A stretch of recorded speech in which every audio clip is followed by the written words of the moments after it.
ये रॉकेट्स आज हम लेकर आ गए हैं तेलुगु में बनी एक खतरनाक हॉरर मूवी जिसका नाम है वलारी। ये कहानी है एक लड़की की जिसने बचपन में घिनौना काम कर दिया था और बड़ी होते होते वो उस बात को भूल गई जो उसने बचपन में किया था। अब वो अपने पति और बेटे के साथ एक खुशहाल जिंदगी जी रही होती है, लेकिन वो जिस घिनौने पास्ट को भूल गई थी वो पास्ट उसे नहीं भूला था। उसे एक अंगूठी मिलती है और वो अंगूठी उसकी जिंदगी का रुख बदल देती है। कुछ ऐसी अमानुष्य चीजें होती हैं उसके साथ जिससे उसकी जान को खतरा हो जाता है। ये लड़की आखिर है कौन और बचपन में उसने ऐसा क्या किया? वो कैसा घिनौना सच है और क्या इस लड़की की जिंदगी में फिर से खुशी आई? ये जानने के लिए पूरी वीडियो को देखिए और अगर आपको पसंद आ जाए तो लाइक जरूर कर दीजिएगा और अगर आप पहली बार चैनल पर हो तो रिक्वेस्ट है आपसे कि सब्सक्राइब भी कर दीजिए। मूवी की शुरुआत में एक घर को दिखाते हैं जहाँ पर एक कपल रहते हैं। अचानक पति के सामने एक 13 साल की लड़की आ जाती है जो बिल्कुल भूत लगती है। वो बोरी सिलने वाली सुई से उसका कत्ल कर देती है। ऊपर इस आदमी की पत्नी मरी पड़ी होती है। इस कपल का एक बेटा भी है पर पता नहीं उसकी क्या हालत हुई। अगली सुबह वहां पर पुलिस आती है और 13 साल की वो लड़की सरेंडर हो जाती है। इस लड़की ने ऐसा क्यों किया ये क्लाइमेक्स में एक डरावने ट्विस्ट के साथ आपको पता चलेगा। कट करके दिव्या नाम की एक औरत को दिखाते हैं जो अपने पति कार्तिक के साथ रहती है, जो कि एक शिप का कैप्टन भी है। दिव्या को अक्सर डरावने इल्यूजन्स आते हैं। दरअसल बचपन में उसके साथ एक बड़ा एक्सीडेंट हो गया था जिसकी वजह से वो बीती बातें भूल गई थी। वो एक ऑर्फनेज में पली बड़ी हुई है। दिव्या और कार्तिक का एक बेटा भी है जिसका नाम है सचिन। एक दिन तीनों कार्तिक के दोस्त के घर डिनर पे जाते हैं। कार्तिक बताता है कि वो इस शहर से दूर कहीं और जाकर रहना चाहता है। कार्तिक के दोस्त की बेटी सचिन के साथ मिलकर कुछ ड्राइंग्स करती है। अब सचिन की ड्राइंग को देखकर तो कार्तिक चौंक जाता है, लेकिन वो दिव्या को नहीं दिखाता क्योंकि वो और घबरा जाएगी। दरअसल सचिन की ड्राइंग में एक लड़की ने 2 लोगों को बड़ी बेरहमी से मार डाला होता है। इसके कुछ दिन के बाद कार्तिक, दिव्या और सचिन दूसरी जगह शिफ्ट हो जाते हैं। अब क्योंकि कार्तिक शिप में कैप्टन है तो वो लॉन्ग ट्रिप पर चला जाता है। दिव्या घर कोई नहीं सचिन को भी संभालती है। एक दिन सचिन को स्कूल ले जाते वक्त वो एक बड़ा घर देखती है जो कि उसे बहुत सुंदर लगता है। वो उसकी फोटो भी ले लेती है। इसी बीच सचिन को उस जगह के पास एक अंगूठी मिलती है जिसको वो उठाकर रख लेता है। जब कार्तिक घर आता है तो दिव्या उसे बड़े घर की फोटोज दिखाती है और कहती है कि ये घर मुझे बहुत ही पसंद है। सचिन ने उस अंगूठी को एक जगह पर रखा होता है और उस जगह पर दरारें पड़ने लग जाती है। अगली सुबह सचिन स्कूल चला जाता है और कार्तिक अपने काम पे। दिव्या अपनी फ्रेंड के साथ फोन पर होती है तो अचानक मिक्सी चलने लग जाती है। दिव्या सोचती है कि शायद मिक्सी में कोई प्रॉब्लम होगी। इतने में न जाने वो अंगूठी पता नहीं कहां से उड़ के आ जाती है और दिव्या के पास गिरती है। दिव्या को थोड़ी घबराहट भी होती है पर वो सोचती है ऐसे ही हो गया होगा और अंगूठी को कचड़े में डाल देती है। शाम को जब कार्तिक और सचिन घर आते हैं तो दिव्या बर्तन धो रही होती है। अचानक बिजली चली जाती है। दिव्या घबरा कर मुड़ती है तो उसके पीछे वो बड़ा घर दिखता है। इतने में कार्तिक आ जाता है तो तब दिव्या का डर कम हो जाता है। दिव्या ये सोचकर परेशान होने लग जाती है कि मेरा उस घर से वास्ता क्या है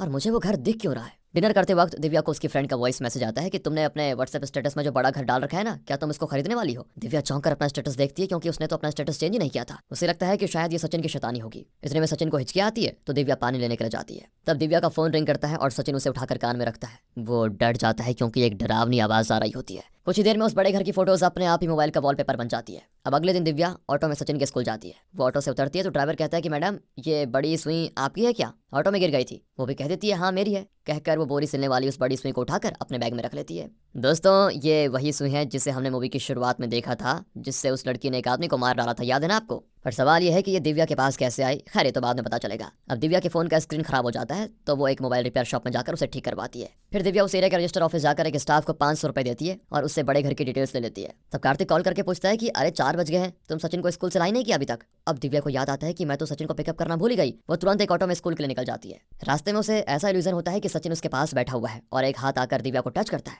दिव्या घबरा कर चिल्लाती है तो ड्राइवर बिल्कुल शॉक में ऑटो का कंट्रोल ही खो देता है और एक लॉरी से टकरा जाता है। इसमें दिव्या को बहुत चोट आ जाती है। अब अगले सीन में वो हॉस्पिटल में होती है और कार्तिक उसके पास बैठा होता है। डॉक्टर भी बताते हैं कि घाव जल्दी भर जाएंगे, कोई टेंशन लेने की जरूरत नहीं है, लेकिन हाँ लगता है दिव्या को कोई साइकोलॉजिकल प्रॉब्लम है, इसलिए आप एक अच्छे साइकेट्रिस्ट के पास दिखाइए इनको। फिर कार्तिक सचिन को लेकर घर आ जाता है और तब कृष्णन नाम का एक साइकेट्रिस्ट दिव्या से मिलने आ जाता है। दिव्या को उसका बर्ताव बहुत ही अजीब लगता है। दिव्या पानी पीती है तो उसके ओंठ पर लगे पानी को कृष्णन पोंछ देता है। वो दिव्या को दर्शनी कहकर पुकारता है। दिव्या कहती है मेरा नाम दर्शनी नहीं दिव्या है। ओह सॉरी दिव्या, एक काम करो तुम आराम करो, मैं तुमसे बाद में मिलने आऊंगा।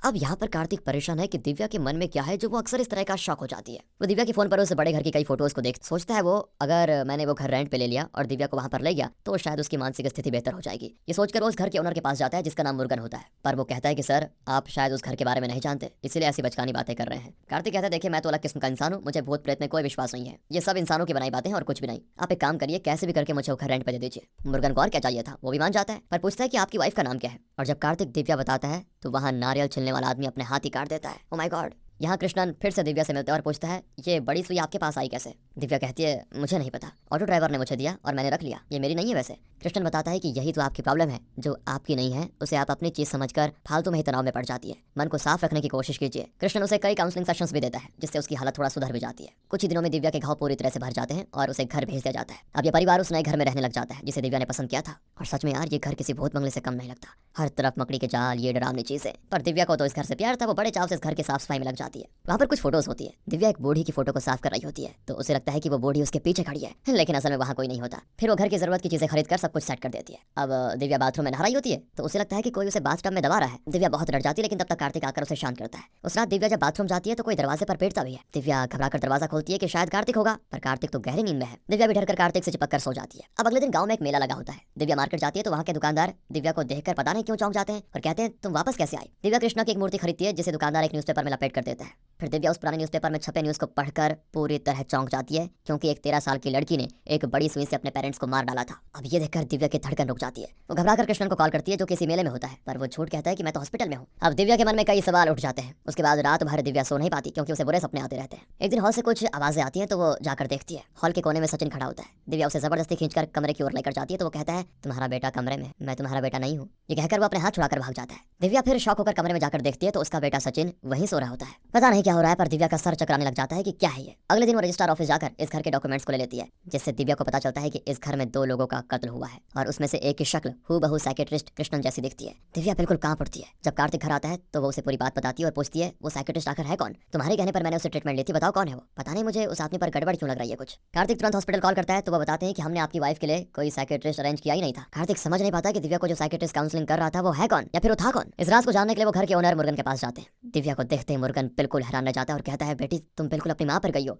फिर वो बताता है कि इस गांव में जकम्मा नाम की एक साहसी औरत रहती थी जो न सिर्फ बलवती थी बल्कि अपने फैसले खुद लेने की हिम्मत भी रखती थी। जब वो प्रेग्नेंट थी तो अपने गांव के मंदिर में जो उत्सव हुआ था उसमें जकम्मा ने पास के गांव के एक काबिल लाठीबाज के साथ खतरनाक लड़ाई की और उसमें वो जीत भी गई थी। फिलहाल आप लोग जिस घर में रह रहे हैं वो कभी जकम्मा का घर था। दिव्या पूछती है कि आप जकम्मा के क्या लगते हैं। मुर्गन कहता है कि मैं जकम्मा का भाई हूँ। मतलब आप फिर मेरे मामा हुए ना। मुर्गन कहता है हाँ। अब दिव्या अपनी माँ के बारे में और जानना चाहती है, पर वो इस कहानी को और नहीं सुन सकती और बाहर चले जाती है। लेकिन कार्तिक जो ये समझ चुका है कि दिव्या का इस घर के साथ करीबी रिश्ता है, वो मुर्गन से कहता है कि मैं अच्छे दाम देकर इस घर को खरीद लेना चाहता हूँ। मुर्गन भी मान लेता है, लेकिन दिव्या इस घर को नहीं खरीदना चाहती। फिर वो घर जाते हैं पर दिव्या के साथ अमानुष्य चीजें होती है। वो केक बनाकर सुई को उसके अंदर घुसाती है तो अंदर से खून निकलता है। तभी सचिन केक खाने आता है, लेकिन दिव्या अपने दिमागी संतुलन को खो देती है और सचिन पर सुई से हमला कर देती है। ऐन वक्त पर कार्तिक फिर उसको बचा लेता है। वो दिव्या पर चिल्लाता है कि तुम पागल हो गई हो क्या, अपने बेटे को मार दिया था तुमने, देखा नहीं क्या।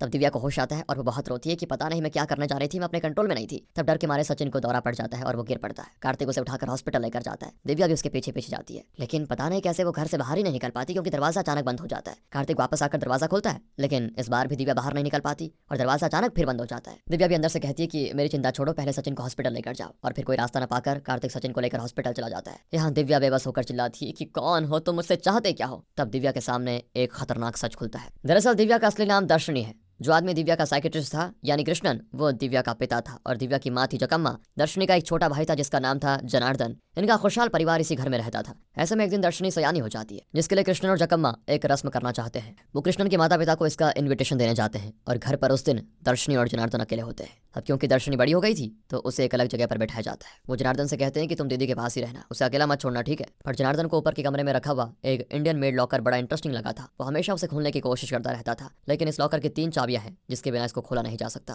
ये लॉकर इतना स्ट्रांग है कि इसको तोड़ा भी नहीं जा सकता। इसे खोलने का तरीका इतना मुश्किल होता है कि उसका एक बहुत बड़ा मैनुअल होता है। उस बुक को पढ़कर जनार्दन लॉकर को खोलकर खेल रहा होता है। अचानक बिजली चली जाती है और जनार्दन घबराकर लॉकर को खुला छोड़कर अपनी दीदी के पास आ जाता है और कहता है कि दीदी मुझे बहुत डर लग रहा है, मैं तुम्हारे साथ ही रहूंगा आपसे। तब घर में एक आदमी कदम रखता है। वो कोई और नहीं, मुर्गन था। मुर्गन हमेशा से इस घर के लॉकर को तोड़कर इसमें रखे पैसे चुराना चाहता था और आज उसे मौका मिल गया था और लॉकर भी खुला हुआ है। मुर्गन को देखकर ये दोनों बच्चे डर के मारे छिप जाते हैं। दर्शनी बाथरूम में छिप जाती है तो जनार्दन बेड के नीचे, पर वो मुर्गन जनार्दन को देख लेता है। मुर्गन एक पेडोफाइल है जो बच्चों के साथ बुरी चीजें करने से डरता नहीं। वो जनार्दन के साथ बहुत बुरा करता है। इतने में जकम्मा और कृष्णन घर आ जाते हैं। कृष्णन ने शराब पी ली थी तो वो नशे में होता है, लेकिन जकम्मा आते ही बच्चों को ढूंढने लग जाती है कि कहाँ गए। तब ऊपर के कमरे से आवाज आती है और वो ऊपर जाती है। तब उसे अपने भाई मुर्गन का असली रूप दिखता है और वो अपने बेटे को उस दरिंदे से बचाने के लिए भागती है। मुर्गन जनार्दन को उस लॉकर में बंद कर देता है। जकम्मा मुर्गन को मारने लग जाती है क्योंकि उसने चाबियों को लॉकर के अंदर ही रखकर बंद कर दिया था। अब इस लॉकर को कोई नहीं खोल सकता। जकम्मा तड़प उठती है कि अब मैं अपने बेटे को बाहर कैसे निकालूं। इतने में दर्शनी बाथरूम में रखी एक बड़ी सुई को लेकर बाहर आती है, पर इसी बीच मुर्गन एक कांच के टुकड़े से जकम्मा को मार डालता है। वो दर्शनी को भी खत्म करने के इरादे से उसे मारता है। तभी दर्शनी की चीख सुनकर कृष्णन को होश आता है और वो सीढ़ियां चढ़कर ऊपर आ रहा होता है। इतने में दर्शनी खुद को मुर्गन से छुड़ाकर नीचे उतरती है। दोनों टकरा जाते हैं, जिसमें गलती से वो सुई जो दर्शनी के हाथ में थी वो कृष्णन को लग जाती है और वो मर जाता है। फिर मुर्गन उस सुई को निकालकर दर्शनी के हाथ में देता है। दर्शनी बेचारी इस पूरी घटना से एकदम सुन्न हो चुकी थी और घर के कोने में बैठ जाती है। जब पुलिस आती है तो वो दर्शनी को ही कातिल समझकर उसे पकड़ लेते हैं और आज तक सब यही सोचते हैं कि दर्शनी का छोटा भाई जनार्दन लापता है। ये सारे दृश्य दर्शनी यानी दिव्या को दिखते हैं। अब दिव्या समझ जाती है कि उसके पेरेंट्स और छोटे भाई को मुर्गा ने मार डाला। उसका भाई उसी लॉकर में है, लेकिन हाँ, लॉकर के अंदर उसकी लाश होगी। ये सब जानकर दिव्या अपने भाई के बारे में सोचकर बहुत रोती है। तब कार्तिक आ जाता है और कहता है, सचिन ठीक है, लेकिन हॉस्पिटल में कोई डॉक्टर नहीं था, तो मैंने सचिन को तुम्हारे मामा मुर्गन के घर पर ही छोड़ दिया है। अब दिव्या चिल्लाती है कि ये क्या करके आ गए हो तुम। वो गुस्से में तुरंत मुर्गन के घर जाती है। वो जानती है कि मुर्गन सचिन के साथ भी वही करने वाला है जो उसने जनार्दन के साथ किया। पर ऐन वक्त पर वो मुर्गन के घर पहुंच जाती है। वो मुर्गन को पीटती है कि पैसों के खातिर तुमने अपनी बहन को मार डाला, मेरे छोटे भाई को अपनी गंदी हरकत का शिकार बनाया। तुम्हारी वजह से आज मेरे माता पिता नहीं रहे और आज मैं तुम्हारे किए कि तुम्हें पूरी सजा दूंगी। कहकर दिव्या मुर्गन के हाथ पैर बांध कर एक जगह लिटा देती है और कहती है, जिस लॉकर के लिए तुमने इतने घिनौने काम किए थे ना, अब तुम्हारी मौत भी उसी लॉकर से होगी। ये कहकर कार्तिक और दिव्या ऊपर रखे हुए लॉकर को मुर्गन पर गिराकर उसे मार डालते हैं। पुलिस और मीडिया इसे एक्सीडेंट समझती है। इस घर को पूरी तरह से सील कर दिया जाता है और कार्तिक और दिव्या अपने बेटे को लेकर कहीं और चले जाते हैं। और दोस्तों, इसी के साथ ये मूवी यहाँ पर खत्म होती है। तो दोस्तों, इस मूवी के बारे में आपका क्या ख्याल है, कमेंट में जरूर बता दीजिएगा और इस तरह की वीडियोस देखने के लिए चैनल को सब्सक्राइब। मिलते हैं अगली वीडियो में, ध्यान रखें अपना। Finally thanks for watching.